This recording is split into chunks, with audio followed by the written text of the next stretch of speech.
అండి. మా పిల్లలకు కూరలు తినబుద్ధి అయితే లేవాట, నచ్చుతలేవాట. అన్నం ఏదన్నా కొద్దిగా వెరైటీగా చెయ్యమ్మా అన్నారు. కొంచెం నూనె పెట్టిన, మినపప్పు తాలింపుకి వేసిన, మినపప్పు, శనగపప్పు, పచ్చిమిర్చి, ఎండుమిర్చి, కరివేపాకు,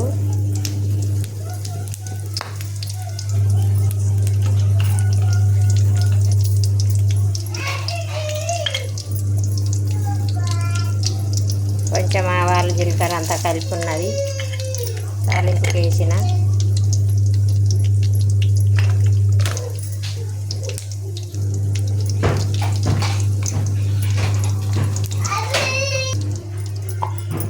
కొంచెం పసుపు, కొంచెం ఉప్పు సరిపడా,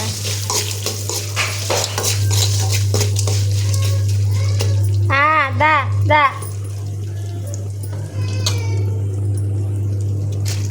అన్నమండి. మొత్తం అన్నం వేసి కలుపుతా. ఒక నిమ్మకాయ కడి చేసిన, ఇక రసం పిండిన, గింజలు పడకుంటుంటుందండి ఇట్లా వండుకుంటే.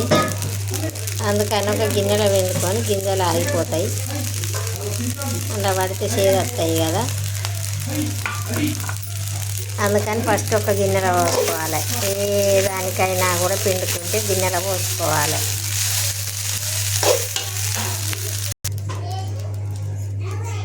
వెరైటీ అన్నం రెడీ అండి. మా పిల్లలకి ఎత్తా తింటారు. కలర్ఫుల్గా ఎంత మంచిగా కనబడుతుందో చూడండి. బాయ్ అండి.